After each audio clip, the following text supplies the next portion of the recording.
de la sagrada tradición y el yelmo de la verdad absoluta. Está transmitiendo la voz de la tradición católica. Radio Cristiandad, en el 97.1 de la frecuencia modulada. Radio Cristiandad, solo la verdad, aunque duela.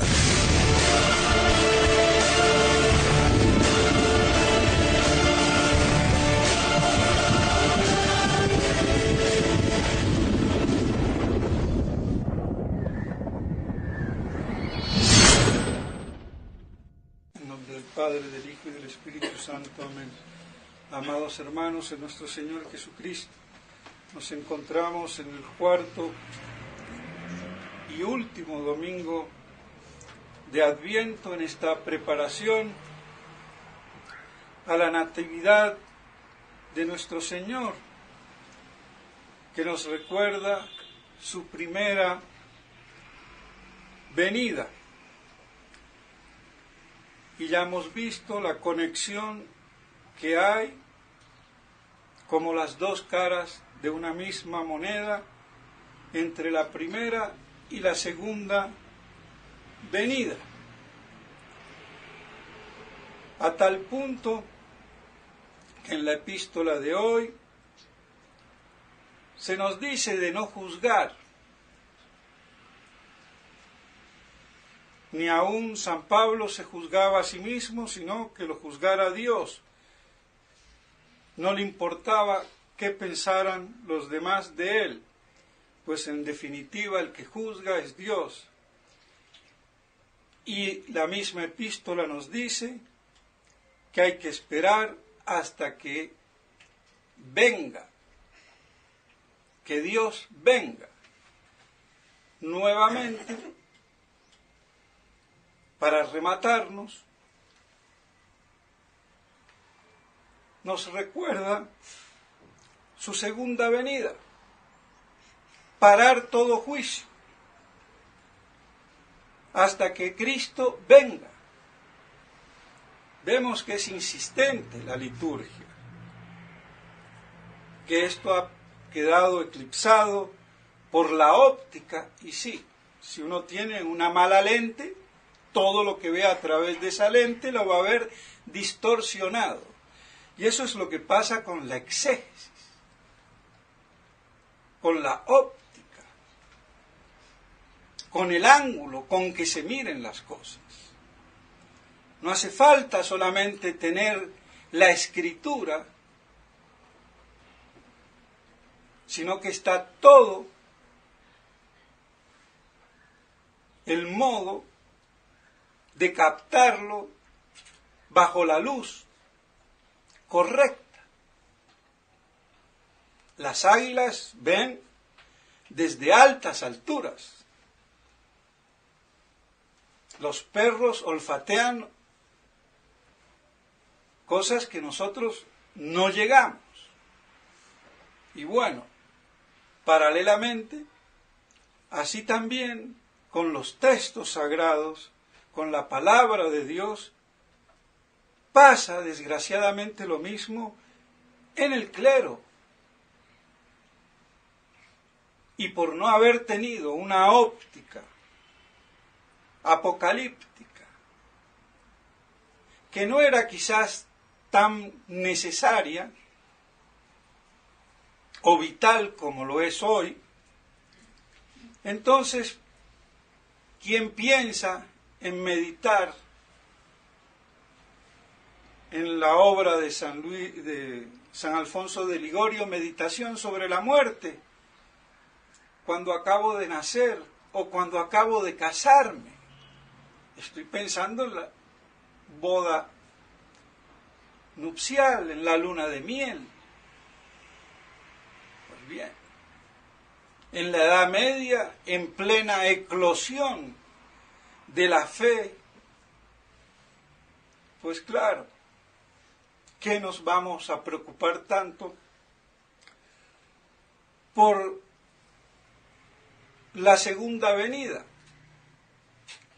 No que no fuera necesario, porque siempre hay que tenerla presente.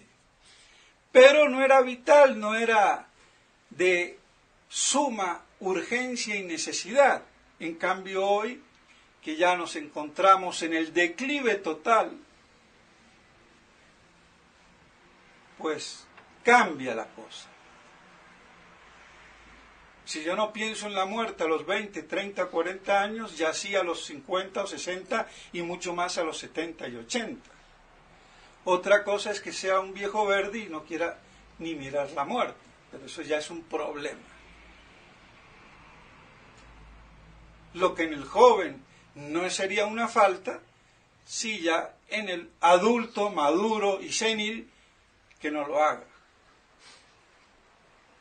Entonces, nos dice no juzgar, y no porque no juzguemos, porque hay siempre que juzgar lo que es del Espíritu de Dios y lo que no es.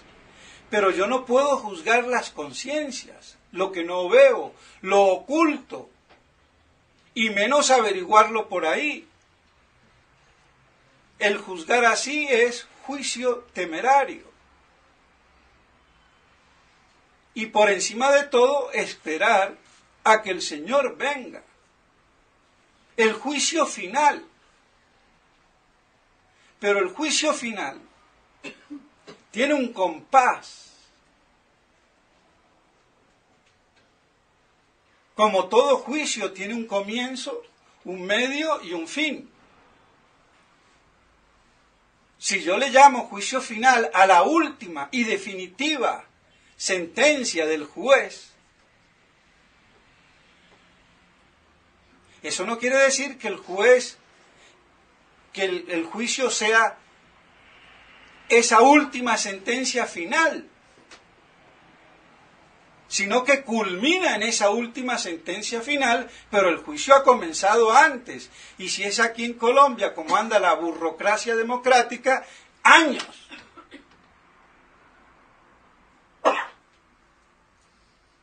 Pues bien, con el juicio final pasa otro tanto.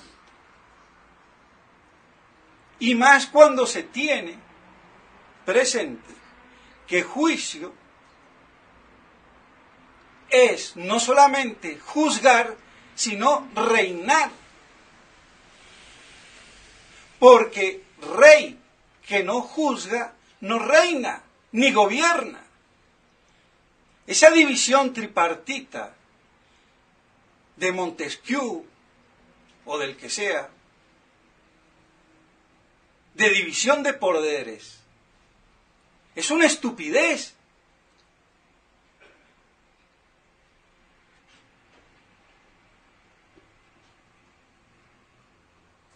Que no se den cuenta o no nos querramos dar cuenta es otra cosa. Y que hagamos de eso la base de la Constitución democrática, otra estupidez más. Y de la soberanía del pueblo, otra herejía más, si quieren. Entonces, en la concepción primigenia y aún exegética, juzgar es también reinar. Entonces el juicio tiene un inicio, un medio y un final. Que la fórmula del símbolo del credo recoja la sentencia final, no quita que ese juicio tiene por dos etapas por lo menos. Y esa es la gran etapa que comienza con la parusía, el juicio de las naciones de los gentiles, la primera resurrección y todo el compás hasta la segunda resurrección y el juicio final con la resurrección universal. Pero eso no me quita que hay una primera resurrección de los justos. Y sin embargo, no todos moriremos, pero todos seremos transformados, dicen Corintios las Escrituras. Y en Tesalonicenses nos explica, cuando venga el Señor, al toque de la trompeta, resucitarán los justos, los que han muerto en Cristo. Después los que queden vivos seremos transformados y todos seremos arrebatados. Ese gran arrebato que arrebata las mentes y pone loco a más de uno. Porque las cosas hay que predicarlas y conocerlas con doctrina.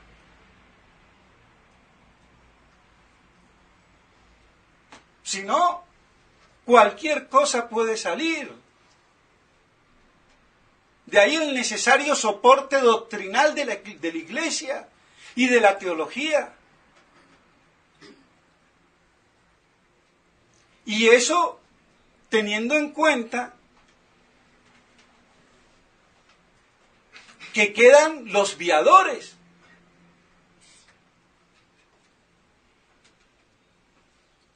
Entonces, los justos resucitarán, los que quedan vivos y que son considerados justos,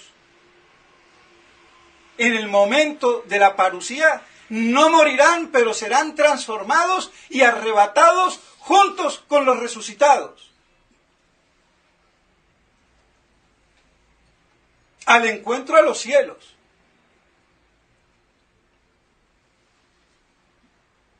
Esa sería la parte de la iglesia arrebatada. Pero quedan los viadores, tanto judíos o provenientes del judaísmo y de los de la gentilidad.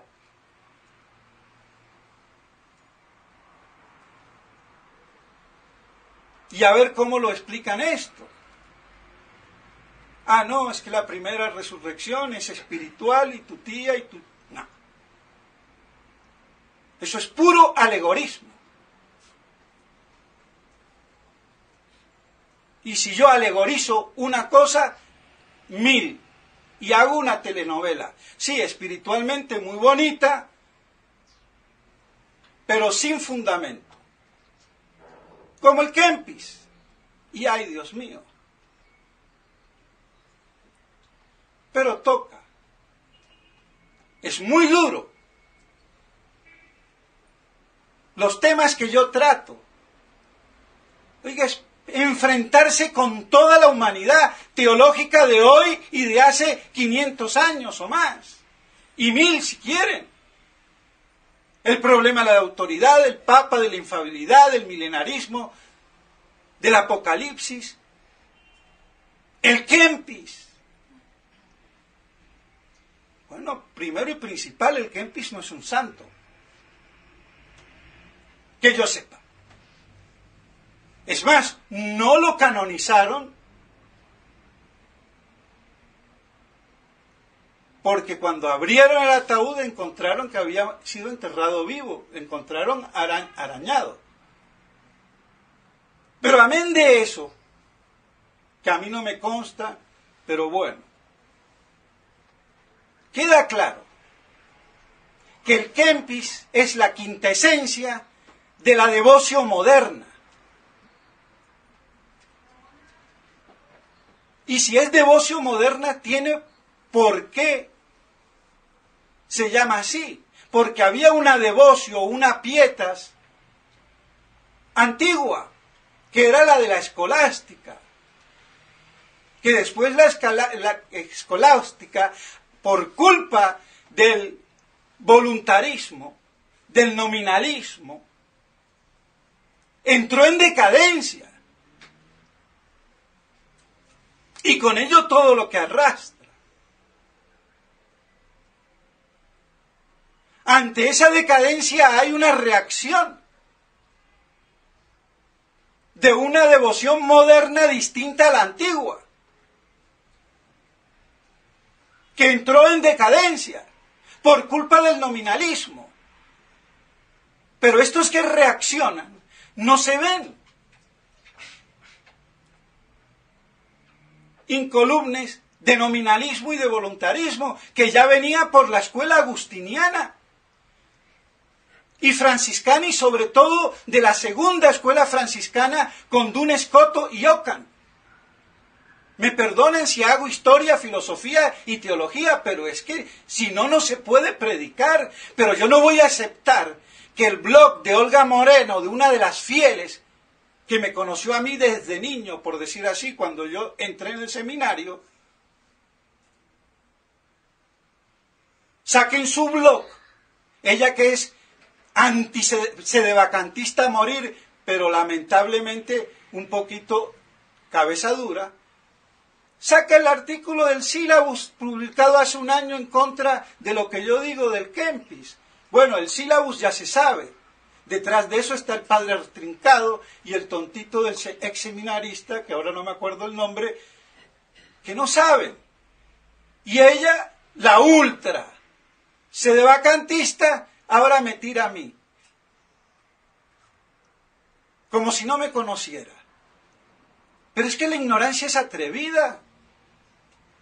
Ella no sabe ni qué decía su cuñado Boixadós ni Disandro al respecto sobre la devoción moderna.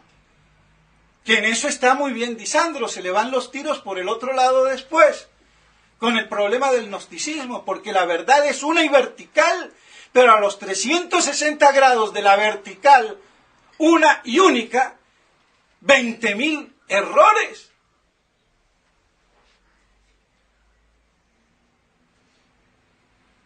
Por eso es que la verdad es tan difícil, porque el error es múltiple. La verdad es una. Ya cualquier inclinación, por mínima que sea, no es la vertical. ¿Y cuántos puntos puedo tener yo en ese plano tridimensional? A ver, diríamos casi infinitos. Entonces, esa reacción a la devoción antigua que era cultural, objetiva en la iglesia, por el nutrimiento que había de las escrituras. Y cada uno en su casa lo masticaba como más le gustaba. Voy y compro el pan en la panadería y en la casa me lo tomo con té, con mate, con chicho, con limonada, con mantequilla o con mermelada.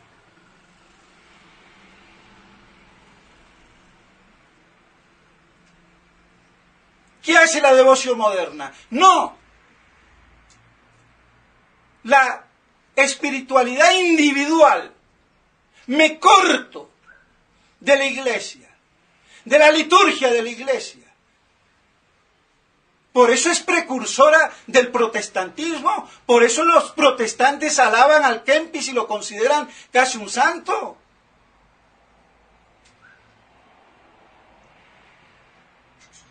Sin nominalismo voluntarista de la devoción moderna, no hubiera habido Lutero ni protestantismo. Ahora, el que ignora eso, a mí lo lamento mucho.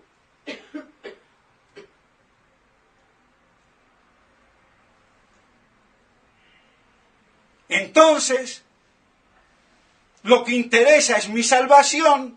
Me niego a mí mismo, todo lo que sea intelectual, teológico, doctrinal, eso es casi del diablo. Cuidado con la ciencia, el orgullo, la soberbia. Tengo que ser humilde, desapegado de todo y que yo me santifique con Papá Dios directamente. Así el mundo se caiga.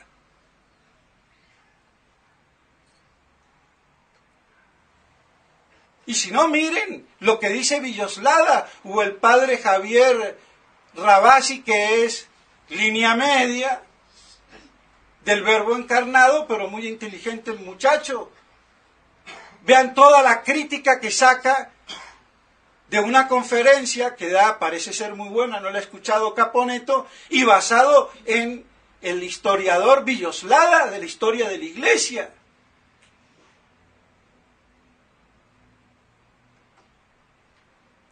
Claro que les falta la connotación gnóstica, para colmo, no solamente voluntarista, nominalista, sino gnóstica, por la mística del maestro Eckhart, que fue un cabalista y fue precursor de Nicolás de Cusa, el gran cardenal de Cusa, alemán, el considerado padre de la filosofía alemana, basado en Eckhart.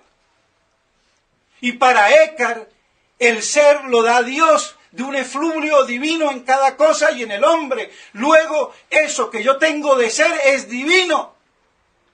Y eso es pura gnosis cabalista. Por eso yo digo que es el metafísico más grande de la gnosis. Y para colmo fue condenado. Y sigue siendo el maestro Eckhart. Y sus discípulos Suso, Susón y Taulero. Y hasta el beato Rusbrook de Bruselas, que también leía al maestro Eckhart. San Pío X lo beatifica. Y bueno, no lo ha hecho santo.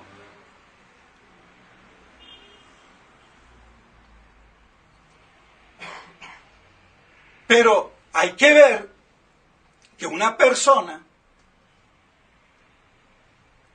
a veces, uno no descubre todo lo que trae.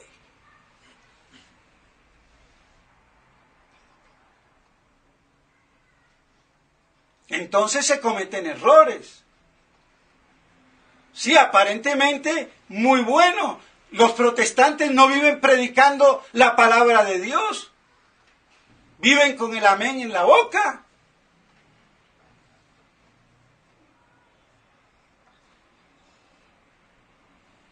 Entonces hay que tener cuidado. Y esa es la mentalidad nórdica, flamenca, renana, alemana.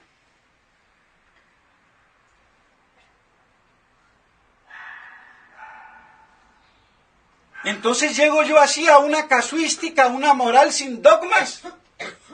Porque si yo no necesito conocer la Trinidad, porque la Trinidad quiere más que yo sea buenito, sí, pero ¿cómo puedo ser yo buenito si no conozco? Porque la pura moral natural no existe.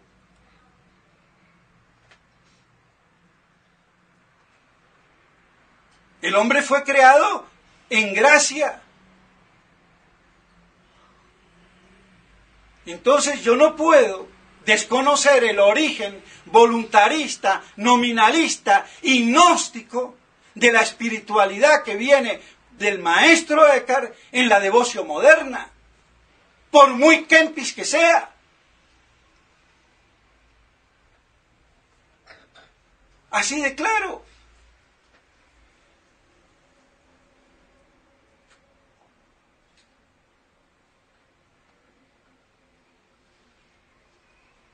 ¿Y cómo ha sido alabado? Y bueno, yo puedo alabar ateniéndome a veces a lo que aparece, pero no veo a qué corresponde. El mismo Groth, que es el fundador, él tenía dudas de cuál era el Papa, pero favorecía al Papa Urbano de Roma en contra de Clemente de Aviñón, pero tenía dudas. Y entonces el hombre se refugiaba en su mística subjetivista y con eso le quitaba el problema al cisma que había y yo me santifico. Lo mismo que hace la fraternidad hoy. Bueno, yo me dedico a ser un buen sacerdote, piadoso, obedezco a mi superior y me santifico. ¿Y sí? ¿Y qué? Y la verdad. Y el concepto eclesiástico y total de la verdad. Porque la iglesia es una sociedad sobrenatural. Así que el país está en plena guerra y yo me voy a un rincón. ¿Y qué hago enfrente de la guerra?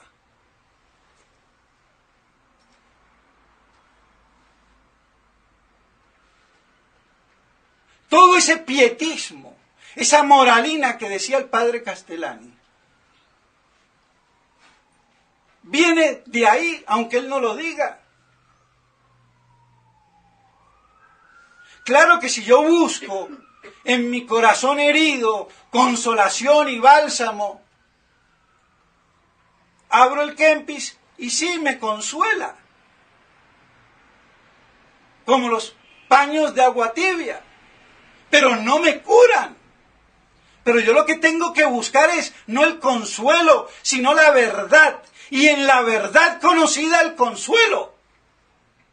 Pero no al revés.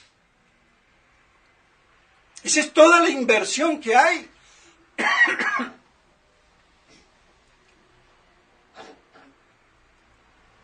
Es como buscar en el alimento el placer de comer, gula. Tengo que buscar el alimento del cuerpo. Y para que eso se me facilite con el placer de comer, porque si estoy enfermo y tengo que comer, qué horrible que es. Ahora, que eso no se hayan dado cuenta, no es problema mío.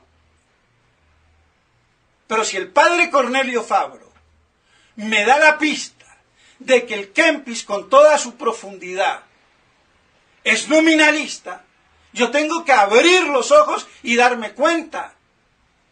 Y si yo conozco todo lo que dice el padre Melviel en la Cábala, y conozco al maestro Eckhart, y conozco a Nicolás de Cusa, y de lo que ahí se sigue, y conozco la Cábala judaica, el panorama es otro. ¿De dónde sale toda la filosofía moderna? ¿De dónde sale Hegel? El maestro Eckhart es tan judaico como cualquier rabino cabalista. Para él, para que se den cuenta, tengan una idea, la creación de Dios era una obra necesaria por la naturaleza divina, que es intelectual. Y como todo lo intelectual, y máxime Dios, si es inteligente, piensa. Y el hecho de pensar es necesariamente crear. Y por la misma concomitancia es lo que dice la Cábala. La creación es una manifestación de Dios. Tiene que crear por fuerza. Y ahí está explicado metafísicamente mal y teológicamente por Eckhart. Es más, así como la Trinidad es necesaria en Dios, es igual la creación. Semejante barbaridad.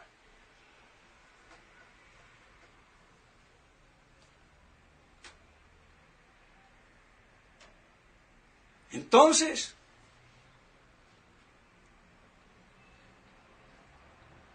ahora estos perros de los blogs, y digo perros como el perro guardián, sin ofender, que ladran a cualquiera.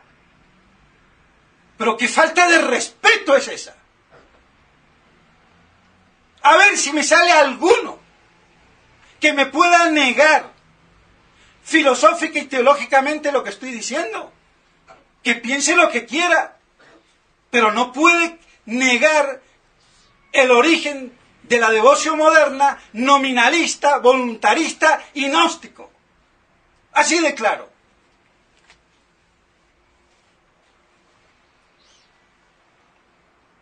Aunque en la parte gnóstica no se mete Villoslada.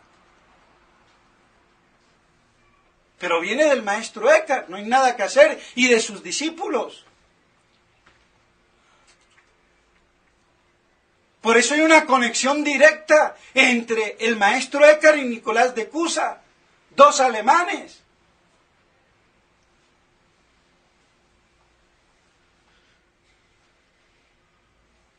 ¿Qué vamos a hacer? Esa es la mentalidad nórdica, antilatina, antirromana, de ese espíritu nivelungo. ¿Qué vamos a hacer? No es mi culpa.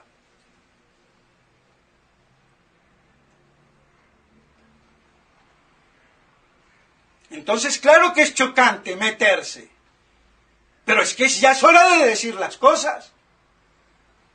Porque yo no puedo andar defendiendo hoy la verdad con la moralina, con la beatería devota barata. Tengo que nutrir el alma de la verdad objetiva que me da la Iglesia y la revelación de Dios. Después yo veré cómo lo mastico. O si lo dejo para el desayuno, el almuerzo o la cena.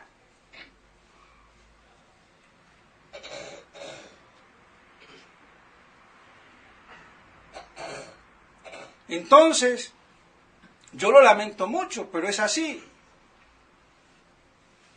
Por eso San Juan Bautista vuelve a aparecer en el Evangelio de hoy, como recapitulando todo, preparando las vías hacia nuestro Señor, predicando el arrepentimiento, la moral natural, porque la moral sobrenatural tiene un soporte natural, como la gracia supone la naturaleza.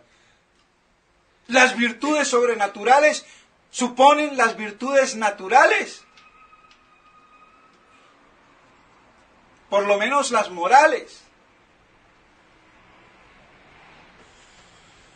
Por eso a veces es tan difícil.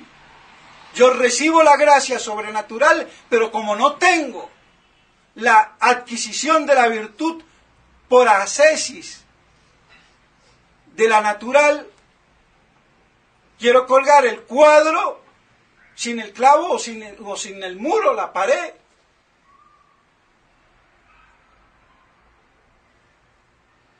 Entonces el gran precursor por eso predicaba la moral natural, para que fuera de soporte a la que iba nuestro Señor a manifestar sobrenaturalmente.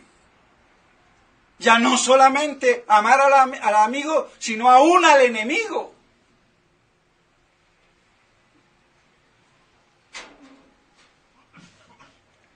Y por eso se dice que San Juan Bautista murió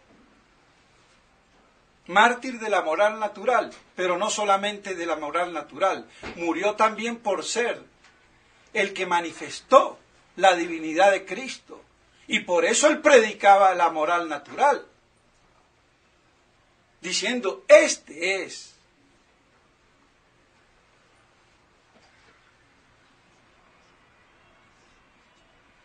Entonces queda claro que yo no puedo, en el orden humano, deprimir la inteligencia y menos aún considerarla como una aliada del demonio. Si la inteligencia me la da Dios. Ahora, que yo use mal la inteligencia, que yo use mal la libertad es otro problema. Entonces ese espíritu antiintelectualista, anti-inteligencia,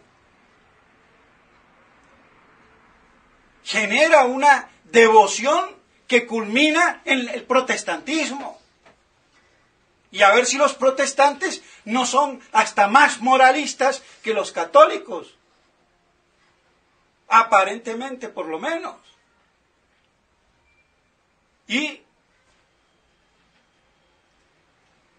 Pero yo no puedo tener una moral sin doctrina.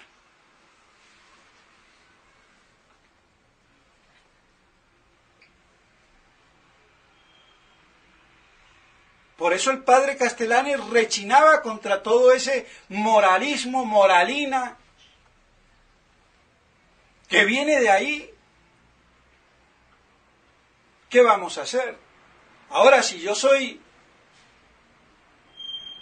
muy santo y leo al Kempis, no me va a hacer daño, hasta me hará bien, porque tomo lo bueno que tiene, interpretándolo como debo de interpretarlo. Y es por eso quizás que muchos santos y algunos papas lo alababan, porque lo juzgaban por esa parte buena, interpretándola correctamente, sacándola de su contexto voluntarista, nominalista y gnóstico.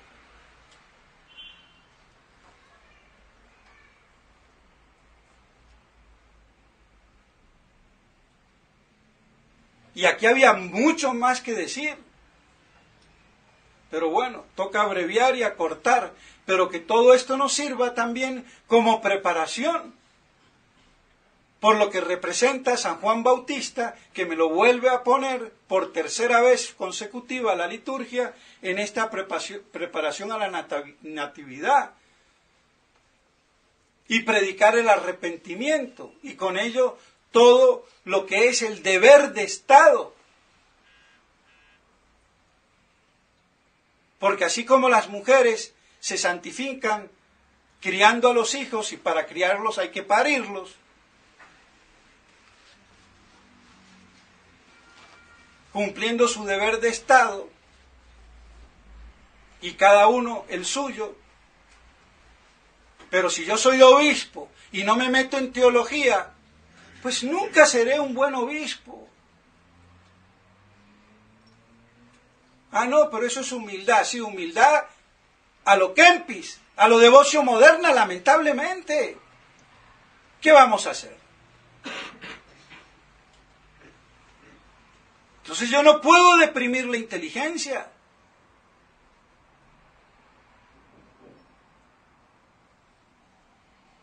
Y menos cuando esa inteligencia es iluminada por la fe, movida por la voluntad, pero iluminada por la fe. Entonces, mis estimados hermanos, espero que todo esto nos sirva para que así, dentro de una verdadera devoción, o sea, una verdadera piedad, cum doctrina, pietas cum doctrina. Pero la devoción moderna es una pietas sin doctrina. Por eso le encanta al protestantismo, que de ahí salió.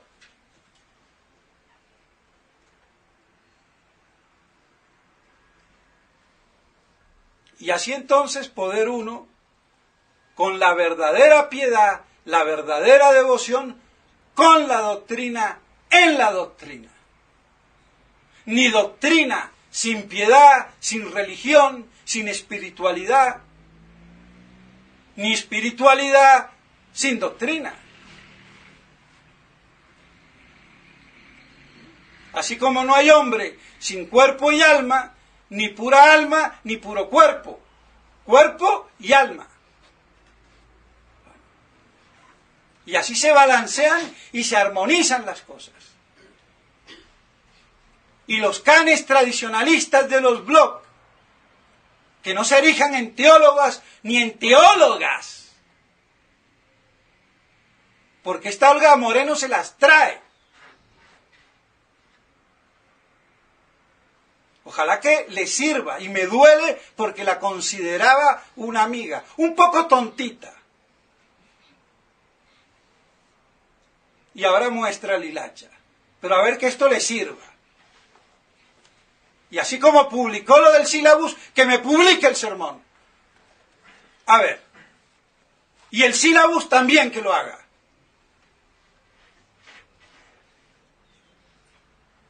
Es que aquí cualquiera se cree con autoridad, porque no hay sacerdotes formados.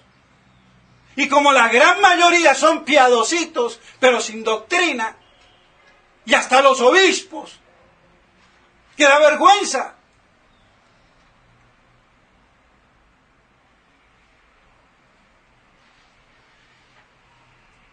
Pues bien, mis estimados hermanos, perdónenme que me alargué, que me estiré, pero bueno, que sirvan las cosas para que en la Navidad, por lo menos, nos unamos en torno a la verdad encarnada que es el niño Dios.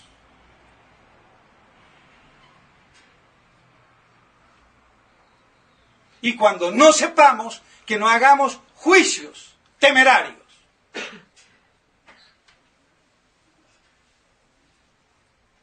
Y menos ignorantes, porque la ignorancia es atrevida.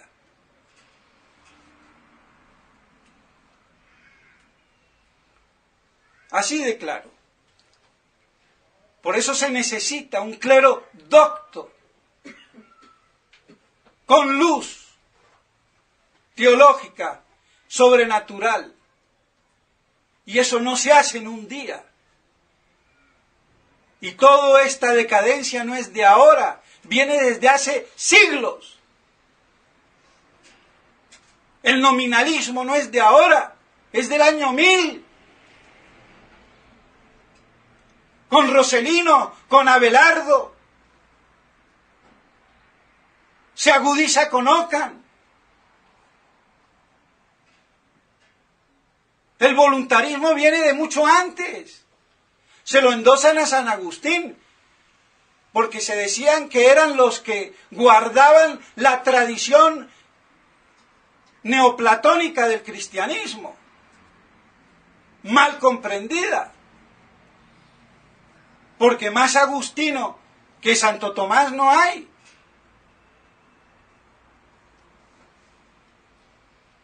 Pero bueno, así las escuelas se van formando, fraguando.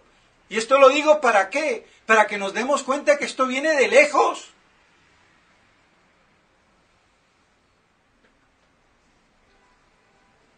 Pues bien, así entonces, mis estimados hermanos, unidos en la verdad encarnada y preparándonos así, sin olvidar a que el juicio viene y esperándolo cuando venga el Señor. Porque ese sí conoce toda la verdad. Y así podamos festejar la Navidad con esa profecía apocalíptica de su segunda venida, que son las dos caras de una misma moneda, que no puedo separar ni ignorar, y cada uno ponderarla en su verdadero hecho histórico, ya pasado el uno y profético, pero que tendrá que pasar el otro, aunque no sepa ni el día ni la hora. Pero cada vez esto se vuelve más apocalíptico. Porque la confusión es cada vez más grande, es mayor. Y los pobres fieles no saben ni qué hacer, ni a quién creerle.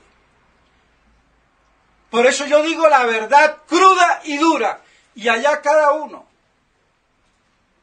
Y Dios con su gracia ayudará. Pero no será por no decir las cosas como son y por no pagar la factura de que yo no me atreva a decir todo, porque hay que dar bien con el establishment, con lo oficial, con la jerarquía. Me importa un comino, porque ese es el problema del Verbo encarnado. Y ahora le salió el fundador atravesado. Qué lástima. Y me duele porque fue un discípulo del padre Membiel. Pero a quien no le sale un hijo torcido igual. ¿Qué vamos a hacer? De todos modos, sin compromisos. Y eso hoy es el martirio, es la excomunión, es el abandono. Y bueno, ese es el desierto de la iglesia que se purifica. El pequeño rebaño fiel, disperso por el mundo y prácticamente sin pastores. Que la Santísima Virgen María nos acrisole al pie de la cruz, como ella con toda su firmeza así se mantuvo, y que nos cobije bajo su maternal y santo manto. En nombre del Padre, del Hijo y del Espíritu Santo. Amén.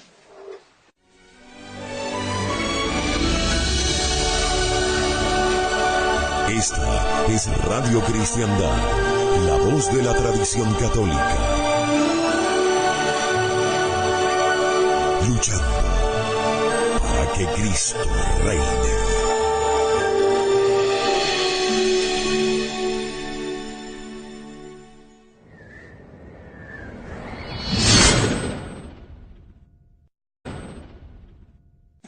Padre, del Hijo y del Espíritu Santo. Amén. Amados hermanos, en nuestro Señor Jesucristo, nos encontramos en el cuarto y último domingo de Adviento, en esta preparación a la Natividad de nuestro Señor, que nos recuerda su primera venida. Y ya hemos visto la conexión que hay como las dos caras de una misma moneda entre la primera y la segunda venida. A tal punto que en la epístola de hoy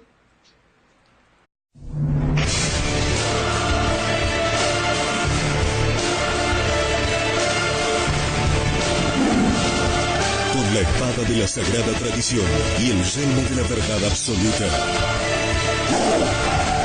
está transmitiendo la voz de la tradición católica. Radio Cristiandad, en el 97.1 de la frecuencia modulada. Radio Cristiandad, solo la verdad, aunque duela.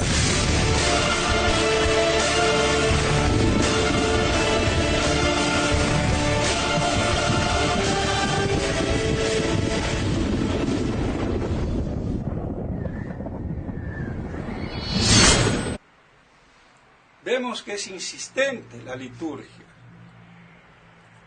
que esto ha quedado eclipsado por la óptica, y sí, si uno tiene una mala lente, todo lo que vea a través de esa lente lo va a ver distorsionado. Y eso es lo que pasa con la exégesis, con la óptica, con el ángulo con que se miren las cosas. No hace falta solamente tener la escritura, sino que está todo el modo de captarlo bajo la luz correcta. Las águilas, ven, se nos dice de no juzgar.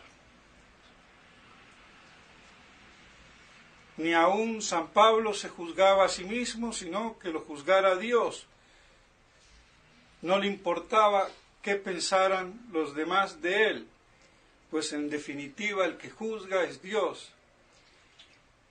Y la misma epístola nos dice que hay que esperar hasta que venga, que Dios venga nuevamente